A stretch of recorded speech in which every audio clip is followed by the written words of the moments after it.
Bonjour à tous.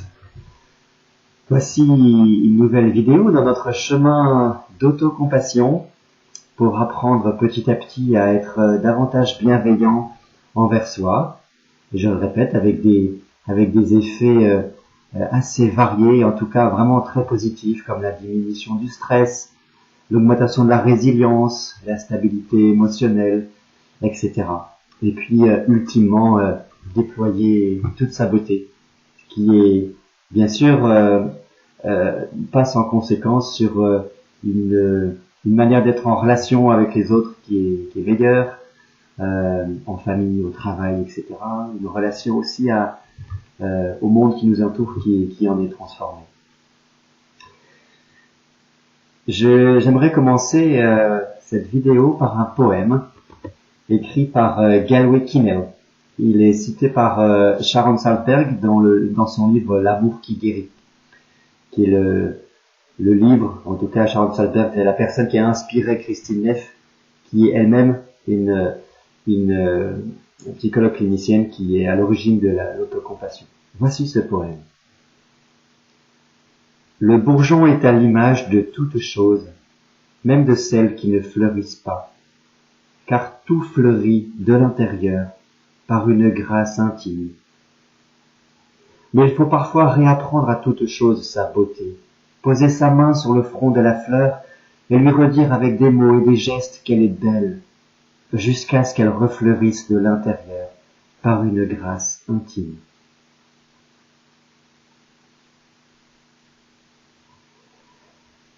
Très beau poème, il me touche beaucoup. Et c'est ce que nous allons faire à présent, nous rappeler à nous-mêmes que nous sommes beaux et belles. C'est la deuxième partie de la démarche d'autocompassion. La première partie, c'était finalement reconnaître que mon désir de me faire du bien, c'est un bon désir, c'est un beau désir. Et dans cette deuxième partie, donc, c'est vraiment la première étape d'autocompassion, proprement dite, c'est reconnaître que je suis une merveille. Pas le devenir, mais reconnaître que j'en suis une. C'est un chemin moi-même que j'ai dû faire. Je me souviendrai, je pense, toute ma vie du jour où j'ai enfin pris au sérieux cette parole qu'on me disait « tu es une belle personne ». Auparavant, quand on me faisait des compliments, voilà, je l'ai laissé glisser sur moi comme si j'en étais pas digne, ou bien comme si c'était pas bien finalement d'accueillir un compliment pour ce qu'il était, comme si c'était peut-être bien de se mettre en retrait, etc. Voilà, mais voilà, cette année où j'étais malade et j'étais en thérapie et voilà, je me souviens que le jour où mon accompagnateur m'a dit David, tu es une belle personne. Et voilà. Et ce jour-là, j'ai réussi à l'accueillir vraiment pour ce que c'était, une vérité. Ça m'a fait un bien fou. J'en ai pleuré de joie. Plus tard, m'est venue une idée pour mon mariage. J'ai offert à mon épouse un collier en argent. Et puis, avec le temps, le collier en argent s'oxyde de manière assez rapide et assez étonnante. Et pour quelqu'un qui ne saurait pas que ce collier est en argent, très beau, et qui verrait l'état de ce collier uniquement oxydé, il pourrait croire que c'est un collier en toc ou voilà un objet qui vaut pas grand-chose. Mais si voilà, cette personne prend la peine de le retourner, bien de regarder peut-être les endroits où c'est pas oxydé, alors il verrait que ce collier-là est un collier précieux. Je fais le lien avec le fait de reconnaître qu'on est une belle personne. Je pense que dans mon parcours, quand on me disait que j'étais une belle personne, je prenais pas les choses au sérieux, je n'accueillais pas pour ce que c'était, cette parole-là, parce que je mettais devant mes yeux ce qui en moi n'était pas beau. Un peu comme les parties oxydées du collier. Et comme c'était tout près de mes yeux, je voyais plus le reste. J'oubliais que en dessous de la couche d'oxydation, il y a de l'argent et du bel argent. Voilà. Et il m'a fallu voilà, changer de regard sur moi-même. Reconnaître que, certes, j'ai des fêlures, j'ai des défauts, etc. Mais ça, c'est les parties oxydées du collier. Mon être, il est vraiment beau. De même que le collier est en argent, il est vraiment beau. Voilà le chemin que je vous propose de faire aussi. Reconnaître que si vous êtes oxydé de ci, de là, votre être profond, il est beau, il est lumineux, il est frais, il est plein de vie. Voilà, alors première étape, eh bien, faisons attention à notre corps, j'allais dire physiologique. Je me souviens, à la naissance de notre enfant, c'était en 2018, ce qui m'a frappé, dès qu'elle est née, donc sur la table d'accouchement, c'est que dès qu'elle sort, eh ben, ça marche, quoi. Alors, est-ce que c'est mon passé d'ingénieur qui m'a fait penser ça, mais ou de poète, j'en sais rien. En tout cas, voilà, elle était sur le ventre, sur la poitrine de mon épouse, et ce tout petit être minuscule, ça fonctionnait. Il respirait, il bougeait, il vivait, son cœur battait, ses yeux étaient ouverts, même si on sait que la vue est floue, et son odorat est voilà, suffisamment développé pour sentir le sein, etc.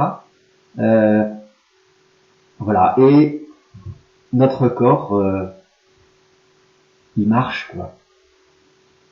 Nous qui sommes dans une société assez technique et technologique, quand un objet marche pas ou marche plus, on n'est pas content, quoi. Et on oublie que notre corps est une machine extraordinaire. Peut-être que parmi vous, il y a des médecins, il y a des chercheurs en biologie ou en génétique ou que sais-je. J'ai ce souvenir que au lycée en biologie, j'avais été frappé en regardant de très loin, je sais plus si c'était les synapses ou quoi, mais les échanges de molécules, je sais plus trop où, mais je m'étais dit waouh, c'est trop fort, c'est trop fort. Nous sommes des merveilles. Notre corps, même s'il est malade parfois, même si peut-être vous avez un handicap, notre corps est une merveille. Prenons un petit moment pour accueillir ça, prendre conscience de ça. Asseyez-vous confortablement pour être présent à vous-même. Prenez quelques grandes respirations.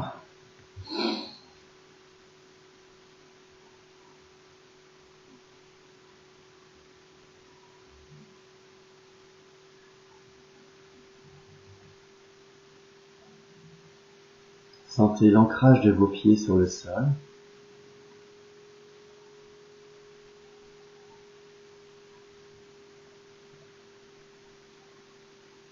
Les points de contact entre votre corps et son environnement, votre siège, le dossier,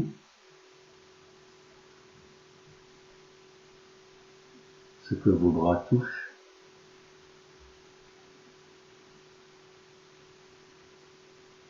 ce que vos mains touchent.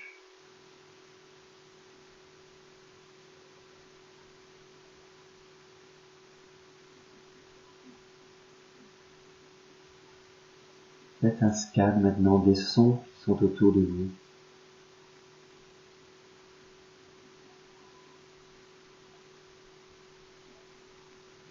Ils sont là, ces sons. Ne vous agacez pas qu'ils soient là. Intégrez-les dans votre environnement.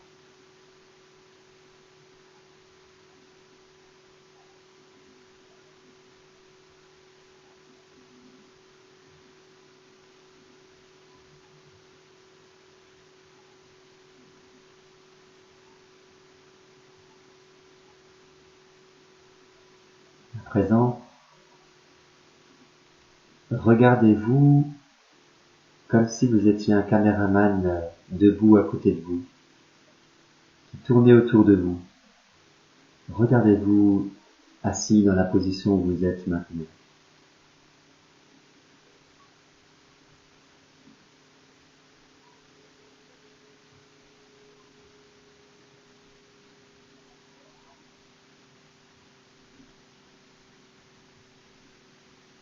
Voilà, nous sommes là.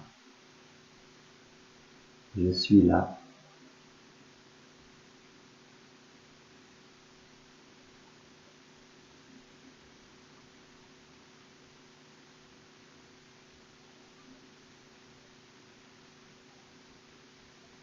Pour tenir la posture que j'ai maintenant,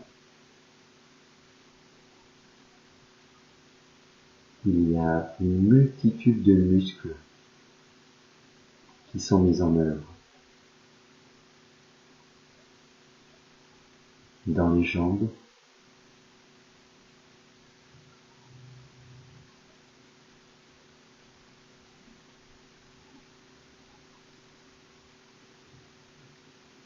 dans le dos,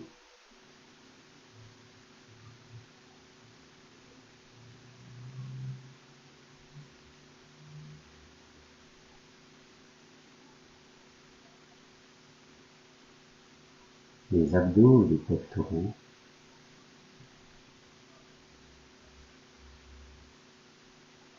dans mes bras,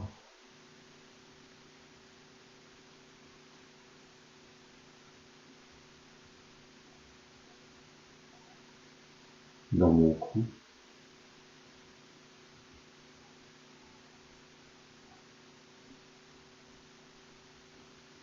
une multitude de muscles sans lesquels ma tête ne tiendrait pas droite, mon dos ne serait pas droit, je serais comme une poupée de chiffon. Et tout ça sans que j'en ai vraiment conscience. Et pour que ces muscles soient mis en œuvre, il y a des tas d'informations qui sont envoyées par mon cerveau via les nerfs. Et ça marche bien.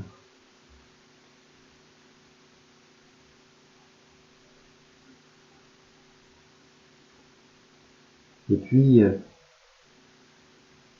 je suis en train de digérer ce que j'ai mangé au dernier repas. Des milliards de bactéries s'activent. Des nutriments sont échangés avec mon organisme pour produire de l'énergie et tant d'autres choses encore.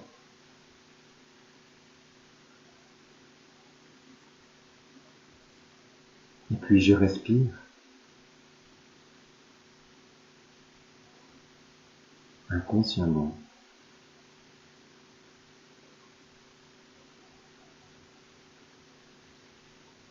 Il y a des échanges de gaz, d'oxygène, de CO2, sans lesquels je ne saurais vivre, et ça marche.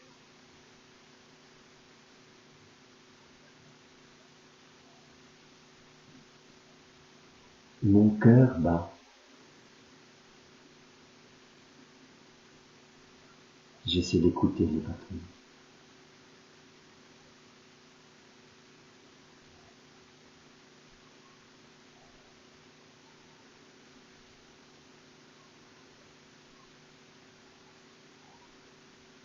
Tout un réseau de veines et d'artères font que les trésors qui sont dans le sang irriguent tout mon organisme.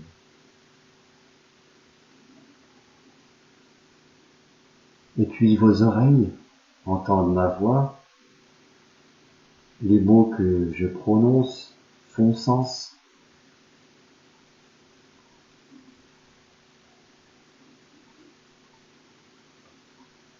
Vous décidez de suivre ce que je propose de faire.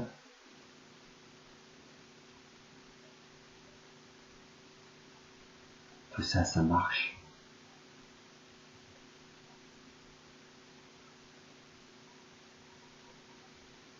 Tout ça est bon.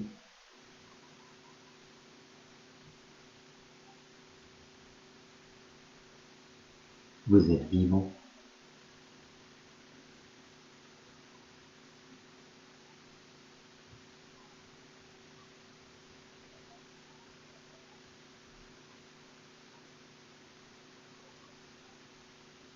Voilà. On va revenir maintenant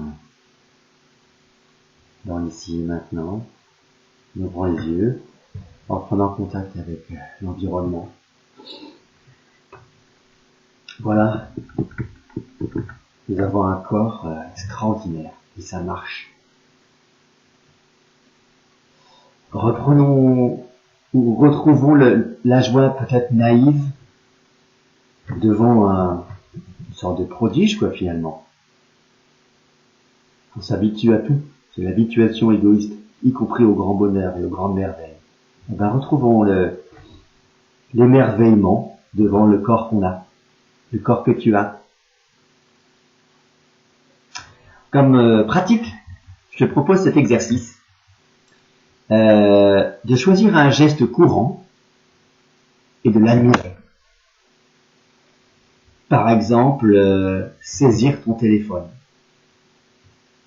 Voilà. Prends le temps d'admirer ce geste et pense à tout ce qui est mis en œuvre pour que ce geste-là soit possible et soit bien réalisé.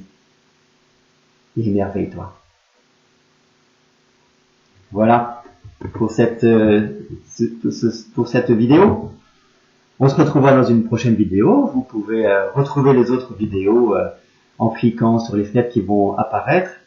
Aussi sur mon site internet anestio.fr, un site qui est en reconstruction là le 30 octobre 2020 là, à ce moment où je parle, mais dans les prochaines semaines toutes les vidéos seront sur mon site anestio.fr. N'hésitez pas à me contacter non plus, anestiolille@gmail.com, et à bientôt. Portez-vous bien, faites-vous du bien.